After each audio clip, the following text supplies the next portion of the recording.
আসসালামু আলাইকুম। গত ক্লাসে আমরা দেখেছিলাম নিউটনের তৃতীয় সূত্র আসলে কি বোঝায় এবং কিভাবে আসলে এই জিনিসটা কাজ করে।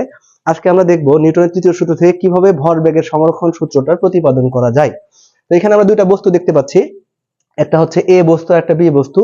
এ বস্তুর ভরটাকে আমরা ধরে নিলাম m1 এবং বি বস্তুর ভরটাকে আমরা ধরে নিলাম হচ্ছে m2। যেহেতু আমরা এ বস্তুটাকে এক নম্বর বস্তু চিন্তা করছি, তাহলে এর বেগ ত্বরণ যাই আসবে না কেন সেটা 1 হবে, মানে a1 u1 এরকম। একইভাবে বি বস্তুর ক্ষেত্রে এটা কিন্তু a2 u2 v2 এরকম হবে। তো আমরা যেহেতু দেখেছিলাম যে নিউটনের সূত্র থেকে পাওয়া যাচ্ছে F ইকুয়ালস মাইনাস এফ, এখান থেকে আমরা খুব সহজেই ভরবেগের সংরক্ষণ সূত্রটা কিন্তু প্রমাণ করে ফেলতে পারবো। তো দেখি, তো এইটা করতে গেলে আমাদের একটা জিনিস একটু খেয়াল করতে হবে, এখানে যে ক্রিয়া প্রতিক্রিয়া হচ্ছে তার মানে একটা সংঘর্ষের ব্যাপার স্যাপার আছে।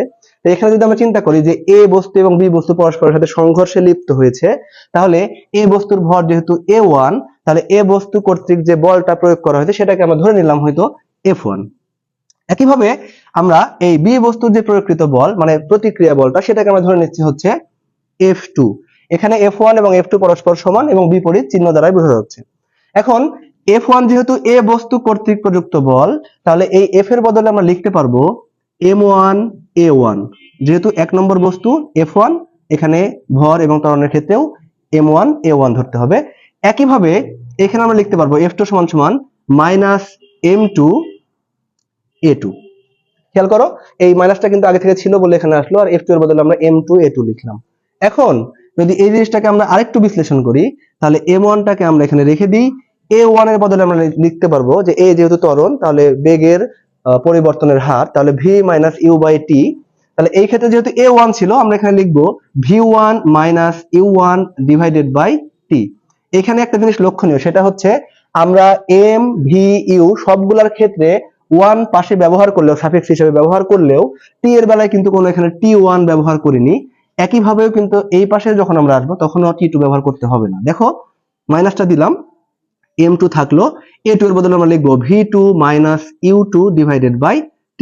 এখানেও আমাদের কোনো রকম t2 দেওয়ার প্রয়োজন পড়বে না। কারণটা হচ্ছে আমরা কিন্তু একটু আগের ক্লাসে আলোচনা করেছিলাম যে এই যে ক্রিয়া এবং প্রতিক্রিয়া এখানে কাজ করছে সমান এবং বিপরীত ভাবে, এই ক্রিয়া এবং প্রতিক্রিয়া কিন্তু একই সময় কাজ করে, অর্থাৎ যতক্ষণ ধরে ক্রিয়া থাকে প্রতিক্রিয়া ঠিক ততক্ষণ ধরেই থাকবে।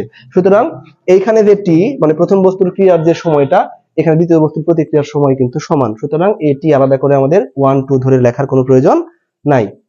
এবং তাহলে আমরা কি পেলাম, আমরা যদি একটা গুণ করে দিই তাহলে পাবো m1 দিয়ে এই উপরে গুণ হয়ে যাবে, এখানে m2 দিয়ে উপরে গুণ হয়ে যাবে, তাহলে আমরা পাবো m1 v1 minus m1 u1 divided by t। একইভাবে এই পাশে যদি আমরা আসি, মাইনাসটা থাকবে m2 v2 minus m2 u2 divided by t।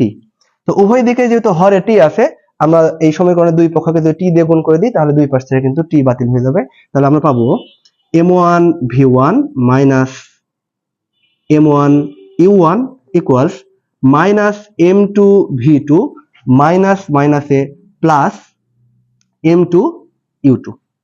এখানে দেখা যাচ্ছে প্রথম বস্তুর এখানে কিন্তু শেষ ভরবেগ mv মানে তো ভরবেগ, এটা আমরা আগে থেকে জানতাম, শেষ ভরবেগ মাইনাস প্রথম বস্তুরই আদি ভরবেগ, আর এখানে আছে হচ্ছে মাইনাসটা কিন্তু আগে আছে, তার মানে হচ্ছে এই দ্বিতীয় বস্তুটার আদি ভরবেগ থেকে দ্বিতীয় বস্তুটার শেষ ভরবেগটা বিয়োগ করা হচ্ছে। তো আমরা যেহেতু চাই সংঘর্ষের আগে দুইটা বস্তুর মোট ভরবেগ কত ছিল সেটা বের করতে, আবার সংঘর্ষের পরে মোট ভরবেগ কত ছিল সেটা বের করতে, কারণ ভরবেগের সংরক্ষণ সূত্র অনুসারে বলতে হয় যে কোন বস্তু যদি একাধিক বস্তুতে সংঘর্ষে লিপ্ত হয় তাহলে সংঘর্ষের আগের মোট ভরবেগ এবং পরের মোট ভরবেগ সমান থাকে। এজন্য আমরা সংঘর্ষের আগে দুইটা বস্তুর মোট ভরবেগ একদিকে রাখবো এবং সংঘর্ষের পরে দুইটা বস্তুর মোট ভরবেগ একদিকে রাখবো, রেখে যদি সমান হয় তাহলে ওটাকে আমরা ভরবেগের সংরক্ষণ সূত্র বলি। তাহলে খেয়াল করো যে আমরা যদি এখানে m1 v1 প্রথম বস্তুর শেষ ভরবেগটা এক জায়গায় পাচ্ছি, এখন দ্বিতীয় বস্তুর শেষ ভরবেগটাকে আমরা যদি বাম দিকে নিয়ে আসি তাহলে কি দাঁড়াবে, দেখো m1 v1 থাকলো, m1 v1 এই মাইনাস m2 v2 কে যদি আমরা বাম দিকে নিয়ে আসি তাহলে মাইনাসটা হয়ে যাবে প্লাস m2 v2।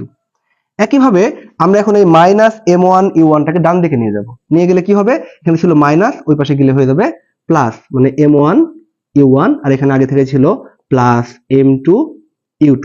এখন একটু লক্ষ্য করো, এই m1 v1 টা হচ্ছে প্রথম বস্তুর শেষ ভরবেগ, m2 v2 টা হচ্ছে দ্বিতীয় বস্তুর শেষ ভরবেগ। তাহলে এখানে মাঝখানে যেহেতু যোগ আছে, তার মানে দ্বিতীয় বস্তুর মোট ভরবেগ, সংঘর্ষের পরে দুইটা বস্তুর মোট ভরবেগ কিন্তু এই পাশে আছে। একইভাবে যদি আমরা এখানে খেয়াল করি, এটা m1 u1 টা হচ্ছে প্রথম বস্তুর আদি ভরবেগ, m2 u2 টা হচ্ছে দ্বিতীয় বস্তুর আদি ভরবেগ। তাহলে মাঝখানে যেহেতু যোগ আছে, তার মানে ইকুয়ালের এই পাশে আমরা পাচ্ছি সংঘর্ষের আগে দুইটা বস্তুর মোট ভরবেগ। তাহলে সংঘর্ষের পরে দুইটা বস্তুর মোট ভরবেগ সংঘর্ষের আগে ওই দুইটা বস্তুর মোট ভরবেগের সমান। সুতরাং এইখান থেকে আমরা বলে দিতে পারি যে ভরবেগের সংরক্ষণ সূত্রটা কিন্তু আসলে প্রকৃতপক্ষে আমরা এই নিউটনের তৃতীয় সূত্র থেকে নিয়ে আসতে পারছি। তাহলে এই জিনিসটা আমরা বলে দিতে পারি যে প্রমাণিত। আশা করছি বুঝতে পারছো যে ভরবেগের যে সংরক্ষণ সূত্রটা ছিল, যেখানে বলা হচ্ছে সংঘর্ষের আগে মোট ভরবেগ এবং সংঘর্ষের পরে মোট ভরবেগ সমান, সেটা কিভাবে নিউটনের তৃতীয় সূত্র থেকে প্রমাণ করা যায়। এই ধরনের আরো সূত্রের প্রতিপাদন দেখতে আমাদের চ্যানেল এবং পেজে ফলো এবং সাবস্ক্রাইব করে কানেক্টেড থাকো। আল্লাহ হাফেজ।